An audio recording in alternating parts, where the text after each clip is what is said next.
우리 다 같이 사도신경으로 신앙 고백하겠습니다.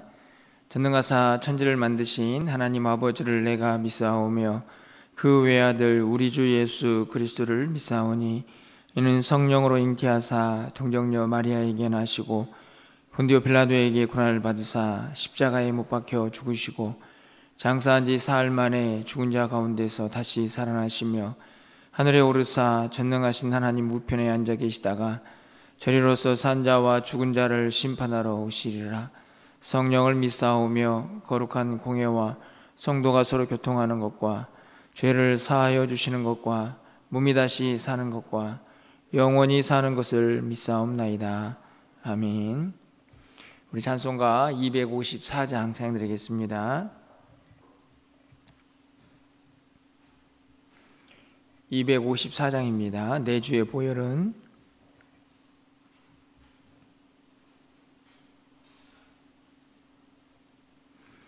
내 주의 보혈은 정하고 정하다. 내 죄를 정케 하신 주 나로라 하신다. 내가 주께로 지금 가오니 십자가의 보혈로 날 씻어 주소서. 약하고 주에도 주께로 나가며 힘 주시고 내 주함을 곧 씻어주시네. 내가 주께로 지금 가오니 십자가의 보혈로 날 씻어주소서. 나로라 하심은 온전한 믿음과 또 사랑함과 평안함 다 주려 함이라. 내가 주께로 지금 가오니 십자가의 보혈로 날 씻어 주소서. 큰 죄인 복받아 살 길을 얻었네. 한없이 넓고 큰 은혜 베풀어 주소서. 내가 주께로 지금 가오니 십자가의 보혈로 날 씻어 주소서. 그 피가 맘속에 큰 증거 됩니다. 내 기도 소리 들으사 다 허락하소서. 내가 주께로 지금 가오니 십자가의 보혈로 날 씻어 주소서. 아멘.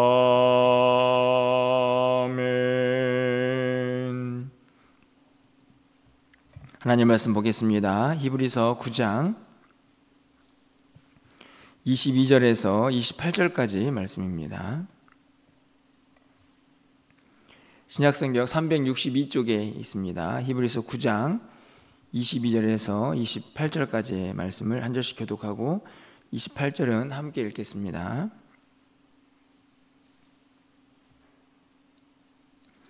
율법을 따라 거의 모든 물건이 피로써 정결하게 되나니 피 흘림이 없은즉 사함이 없느니라.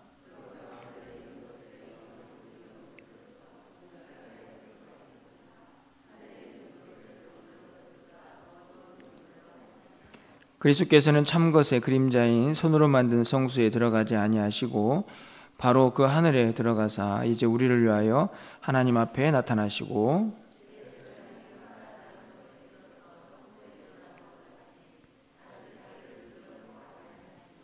그리하면 그가 세상을 창조한 때부터 자주 고난을 받았어야 할 것이로되 이제 자기를 단번에 제물로 드려 죄를 없이 하시려고 세상 끝에 나타나셨느니라.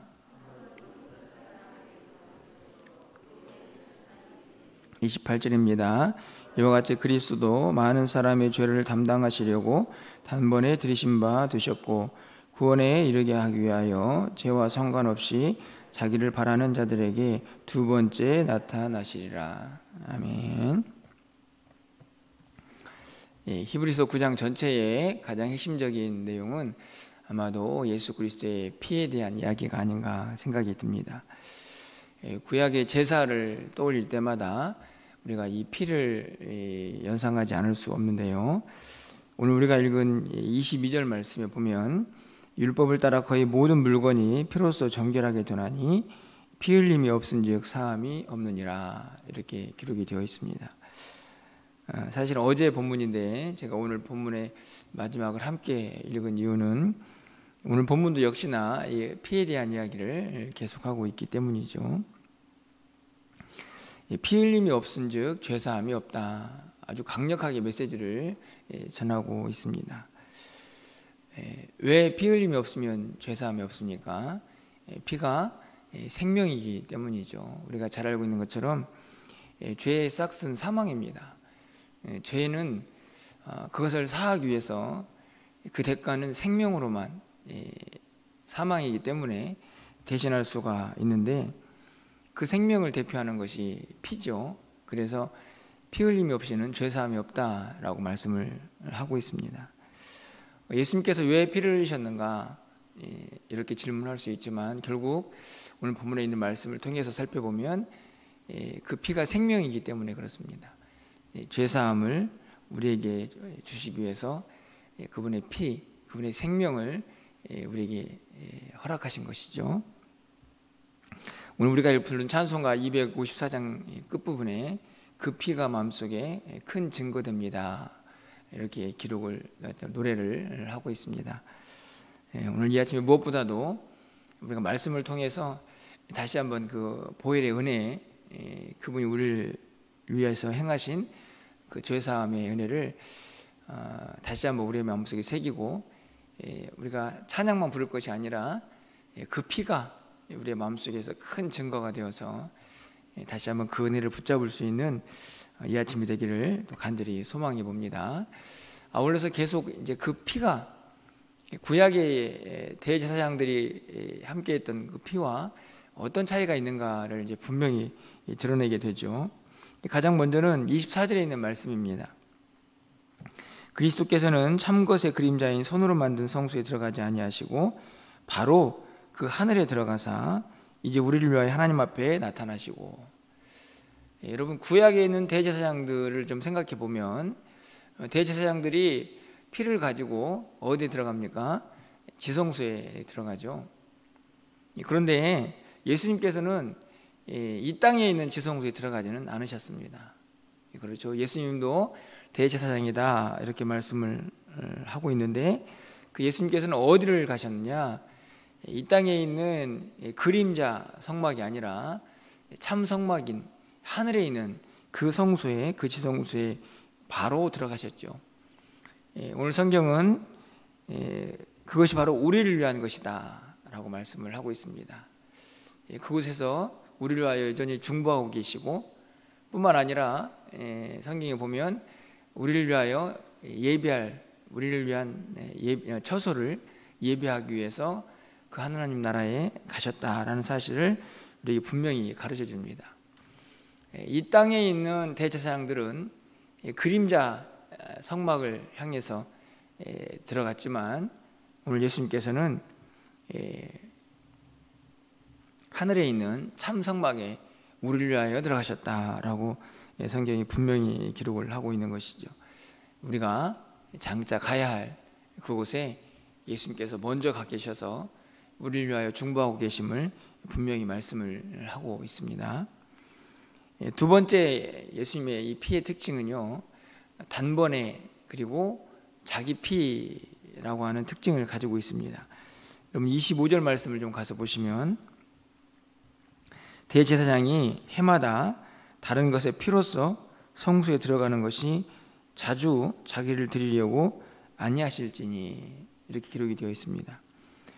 이 땅에 있는 대제사장은 해마다 자기를 위해서 또 백성들을 위해서 피를 가지고 성소에 지성소에 들어갔죠. 여기에서 보면 다른 것의 피로써 매우 중요합니다. 대제사장들은 무엇을 가지고 그 지성소에 들어갑니까? 동물의 피죠. 제물의 피. 여기서 다른 것이란 말은 자기의 피가 아니라는 이야기입니다. 대제사장들은 자기 피를 가지고 들어가지 않습니다. 피는 생명인데 자기 피를 가지고 간다는 얘기는 자기가 제물이 되는 건데, 구약에 있는 어떤 제사장도 그렇게 제사를 지내지는 않았습니다. 다 자기와 상관이 없는 동물의 피, 제물로 드려진 그 동물의 피를 가지고 지성소에 들어갔는데요. 25절 말씀을 보면 해마다 반복적이고, 그리고 이 땅에 있는 대제사장들은 자기의 피가 아닌 다른 피, 다시 말하면 제물의 피를 가지고 지성소에 들어갔다 이렇게 기록을 합니다. 그런데 우리 예수님은 어떠셨습니까? 26절 말씀이죠. 26절 말씀은 함께 좀 읽어보도록 하겠습니다. 그리하면 그가 세상을 창조한 때부터 자주 고난을 받았어야 할 것이로되 이제 자기를 단번에 제물로 드려 죄를 없이 하시려고 세상 끝에 나타나셨느니라. 아멘. 이 말씀은 예수님께서 만약에 이 땅에 있는 대제사장들처럼 반복적으로 제사를 드려야 한다고 한다면 예수님은 십자가에서 고난을 도대체 몇 번 받아야 되느냐, 뭐 이런 이야기입니다. 그럴 필요가 없이 자기를 단번에 이렇게 기록이 되어 있습니다. 예수님의 십자가 사건에 매우 중요하게 적용되는 문구입니다. 자기를 단번에. 25절에 있는 이 땅에 그림자 성막에서 사역을 했던 대제사장들은 다른 것의 피, 그러니까 자기의 피가 아니죠. 그런데 예수님께서는 자기를 단번에 제물로 드려서 그 지성소에 자기의 피를 가지고 들어가셨다 하는 사실을 분명하게 가르쳐주고 있습니다. 26절에서 보면 끝절에 세상 끝날에 나타나셨다 이렇게 기록을 하죠. 세상 끝날은 마지막 때입니다. 예수님께서 이 땅에 오신 그 순간부터 성경은 마지막 시대가 시작되었다라고 우리에게 가르쳐주고 있는 것이죠. 지금 우리는 마지막 때를 살고 있는 것입니다. 세상 끝날에 예수님께서 나타나셔서 자기 피로 단번에 우리를 위하여 제물이 되셨다는 사실을 분명하게 가르쳐주고 있죠. 28절 상반절도 동일한 말씀이 기록됩니다. 이와 같이 그리스도도 많은 사람의 죄를 담당하시려고 단번에 들으신 바 되셨고, 매우 중요한 사건으로 기록을 하는 거죠. 예수님의 사역은 반복적일 필요가 없다. 왜 그렇습니까? 그 피는 완전하기 때문에 그렇습니다. 구약에 있는 대제사장들이 가지고 왔던 동물의 피는 불완전해서 반복적으로 그것을 하나님께 드려야 했지만 예수님은 완전하시고 영원한 대제사장이 되시기 때문에 단번에 그리고 자기 피로 그 일을 행하셨다는 것을 분명하게 우리에게 가르쳐주고 있습니다. 그리고 그 피 제사함, 그것을 기억하는 우리에게 한 가지 더 기억해야 할 것을 분명하게 말씀하고 있죠. 바로 27절 말씀입니다. 너무나 잘 알고 있는 말씀인데 한 번 죽는 것은 사람에게 정해진 것이요 그 후에는 심판이 있으리니. 여러분, 사람이 왜 죽습니까? 여러분, 지난주 설교가 기억이 나십니까? 사람이 왜 죽습니까? 죄 때문에 죽죠. 죄를 지은 다음에 하나님께서 사람에게 심판을 내리십니다. 너는 흙이니 흙으로 돌아가라. 그렇기 때문에 사람이 죽는 것은 사람에게 정해진 것이다. 죽음도 심판입니다. 죄에 대한 책임을 묻는 거죠. 사실은 예수님께서도 이 땅에 인간의 몸을 입고 오셨기 때문에 한 번은 죽으셔야 했다는 사실은 성경은 오늘 본문을 통해서 기록합니다. 그런데 우리는 죄의 결과로 죽지만 예수님의 십자가 사건은 죄 없으신 분이 우리의 죄를 위하여 죽으신 사건이다 라는 사실을 오늘 본문이 우리에게 가르쳐 주죠. 사람에게는 죽는 것이 심판의 결과입니다. 그런데 한 가지 기억해야 할 것이 있습니다. 그 심판으로 끝나는 게 아니라 그 후에 심판이 한 번 더 남아 있습니다. 마지막 언제입니까? 바로 28절 하반절 말씀이죠. 구원에 이르게 하기 위하여 죄와 상관없이 자기를 바라는 자들에게 두 번째 나타나시리라. 첫 번째는요, 이 땅에 예수님께서 초림이라고 하는 그 예수님의 오심은요, 왜 오셨습니까? 우리의 죄를 사해 주기 위해서, 다시 말하면 십자가에 우리의 죄를 사하기 위해서 오셨습니다. 죄와 상관이 있었죠. 그런데 오늘 28절에 있는 하반절의 말씀을 보면 두 번째 오심은 죄와 상관이 없습니다. 그때는요, 자기를 바라는 자들, 예수님을 사모하고 예수님의 그 피를 믿고 의지하는 자들, 다시 말하면 선택된 자들을 구원하시기 위해서 오시는 두 번째 오심입니다. 여러분, 잘 기억하셔야 합니다. 첫 번째 오심은 우리의 죄사함이지만 두 번째 오심은 자기를 바라는 자들을 구원하시기 위해서, 다시 말하면 최종적으로 영원한 안식에 이르게 하기 위해서, 구원의 완성을 위해서 오시는 두 번째 오심입니다. 이 마지막 심판이 우리에게 기다려 있다, 우리에게 예비되어 있다는 사실을 28절 또 27절에서 다시 한번 우리에게 확인하고 있는 것이죠. 우리가 이 땅을 살아가면서 그 피를 더 의지하고 붙잡아야 할 이유가 바로 이 두 번째 심판이 기다리고 있기 때문에 그렇습니다. 이 말을 왜 하고 있습니까? 이 히브리서를 읽고 있는 독자들을 생각하시면 매우 쉽게 이해할 수 있습니다. 흘러 떠내려가서는 안 된다는 말씀이죠. 예수를 믿었다가 그분의 피로 구원받았다고 하지만 예수님을 버리면, 다 떠나버리면 두 번째 심판을 피할 길이 없기 때문에 그렇습니다. 그런데 여러분 보십시오.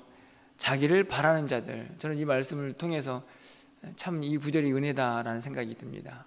두 번째 오심은 자기를 바라는 자들, 예수님을 기다리고 사모하고 그분을 믿는 자들을 위해서 오십니다. 이 심판이 두렵지 않은 이유죠.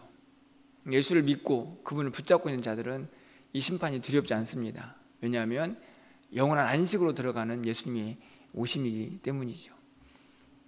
예수를 믿지 않고 예수님부터 떠나 있는 자들은 이 심판이 지옥으로 가는 무서운 결과를 초래하겠지만, 예수를 믿고 주님을 바라보는 자들에게는 영원한 안식, 하나님 곁으로, 주님 곁으로 가는 우리의 구원의 완성이기 때문에 이날은 오히려 우리에게 은혜이고 우리에게 기대가 되는 날이기도 합니다. 예수 그리스도의 보혈의 은혜가 주는 능력이라고 생각이 듭니다. 우리 모두에게 주어진 은혜죠. 오늘 본문을 통해서 이 땅을 살아가는 동안에 우리가 어떻게 또 무엇을 기대하며 살고 또 살아야 하는가를 분명하게 가르쳐주는 본문이라고 생각이 듭니다. 우리는 지금 어떤 시대를 살고 있습니까? 예수님이 우리의 죄 때문에 오셔서 죽으신 초림, 그리고 다시 오실 예수님, 그분을 바라는 자들을 이제 구원의 완성으로 이끄실 재림, 이때를 기대하면서 그 사이에서 살고 있는 우리들입니다. 마지막 때라는 사실, 그리고 우리는 이 땅에서 그 보혈의 능력을 의지하면서 우리에게 이루어질 마지막 구원의 완성을 사모하며 하루하루를 살아가야 하는 자들이라는 사실을 우리가 기억하라고 오늘 본문이 우리에게 말씀을 하고 있는 것이죠. 우리가 이 땅을 살다 보면 우리의 매일매일이 사실은 이 피를, 이 보혈의 능력을 잊어버리게 하면서 우리를 유혹합니다. 여러분 어떠신가요? 하루하루를 살다 보면 그냥 일상이, 또 우리의 현실이 우리의 모든 것들을 자꾸만 잊어버리게 하는 그런 능력이 있지 않나 생각이 듭니다. 여러분 어제 하루 어쩌셨습니까? 그냥 일례로 덥고 짜증나고 그냥 그 일상도 우리를 힘들게 하기도 하고, 내가 해야 할 많은 일들, 그 많은 일들조차도 우리를 힘들게 하기도 합니다. 제가 어제 우리 성경 아카데미에서 우리 성도님들에게도 고백을 했지만, 사실은 저도 이제 일주일 동안에 이 해야 할 설교들, 또 일들이 좀 많이 있을 때는 좀 지친다 이런 생각이 들기도 하고, 제 마음속에서 막 기쁨이 넘쳐나지 않는 제 모습을 보게 됩니다. 그런데 여러분 그 모든 이유들이 무엇일까요? 저는 이 보혈, 이 피, 예수님께서 우리를 위하여 행하신 일들, 그리고 지금 내가 왜 지금 이 순간을, 이 시기를, 이 시대를 살고 있는가를 잊어버리기 때문입니다. 자꾸 현실이 더 크게 보이고 내가 자신이 처한 상황들이 크게 보이는 거죠. 그런데 사실은 성경은 그 상황을, 그 현실을 뛰어넘으라고 늘 이야기합니다. 그 힘은 어디에 있냐면 주님의 피를 기억하는 것입니다. 그 피가 내 마음속에 항상 증거가 될 때에 그 피로 인하여 우리가 이 현실을 뛰어넘는 하나님 나라를 소망할 수가 있게 되는 것이죠. 그렇다고 하면 내가 지금 처해 있는 상황들, 그리고 내 환경들이 그렇게 무겁게 느껴지지는 않게 되는 것입니다. 어제 한국교회사를 나누면서 많은 선교사들이 이 땅에 복음을 들고 들어와서 그 피를 흘렸습니다. 토마스 선교사님이라는 분은 아주 젊은 나이에 이 땅에 발을 내려놓자마자 바로 순교를 하고 그 피를 흘렸습니다. 그분이 남긴 것은 성경책 몇 권인데 그 성경책이 많은 사람들을 구원의 길로 인도하는 것을 보게 됩니다. 피죠. 피의 능력입니다. 그 피를 왜 이 땅에서 흘렸을까요? 예수 그리스도의 보혈의 피를 의지했기 때문입니다. 보혈을 의지하는 자, 그 자기 피도 얼마든지 흘릴 수 있는 그 자리에 서게 되는 것이죠. 그 사람에게 지금 세상에서 벌어지고 있는 이런저런 어려움들이 무슨 의미가 있겠습니까? 그것이 무의미하다는 의미가 아니고 그것들에게 함몰되지 않는 힘을 갖게 되는 것입니다.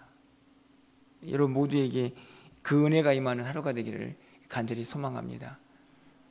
여러분 그 피가 여러분의 마음속에 큰 죄가 되셔서 그 피로 인하여 하루를 살고 또 우리의 남은 삶을 살아가면서 우리에게 임할 마지막 그 영원한 안식을 향하여 이 땅의 삶에 너무 함몰되지 마시고 또 힘있게 하루하루를 걸어갈 수 있는 저와 여러분의 삶이 되시기를 주님의 이름으로 축원합니다. 기도하겠습니다. 그렇습니다. 주님, 그 피가 우리의 마음속에 큰 증거가 되어서 이 땅을 날마다 승리하며 살아갈 수 있는 보혈의 능력으로 작용할 수 있도록 주께서 역사하여 주시옵소서. 우리는 연약해서 이 땅을 살아가는 동안에 우리의 닥쳐온 현실 때문에 그 보혈의 능력을 자꾸만 잊어버리며 살아갑니다. 육체가 연약하면 또 이 땅의 삶이 공고하면 삶의 무게가 무거우면 해야 할 일이 많아지면 점점 그 은혜를 잊어버리면서 그 현실에 함몰되어 살아가는 우리의 모습을 봅니다. 주님 용서하여 주시옵소서.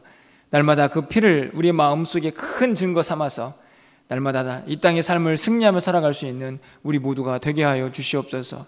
그 은혜 잊지 말고 살게 하여 주시고 날마다 그 피의 능력으로 이 땅을 승리하면서 우리에게 장차 임할 영원한 안식, 그 하나님 나라를 소망하며 살아갈 수 있는 우리 모두가 되게 하여 주시옵소서. 오늘도 사랑하는 성도들, 그 믿음 가지고 이 땅을 넉넉히 승리하며 살게 하시고 그 은혜로 다시 한번 힘을 얻는 우리 모두가 되게 하여 주시옵소서. 준비되고 있는 여름 사역들 하나님 붙잡아 주시고 은혜 베풀어 주시기를 간절히 소망합니다. 내일 유치부 성경학교가 시작이 되는데 하나님께서 은혜 베풀어 주셔서 우리 아이들 말씀으로 다시 한번 새로워지게 하여 주시고 그 말씀의 능력으로 온 가족이 변화될 수 있는 귀한 역사가 임하게 하여 주시옵소서.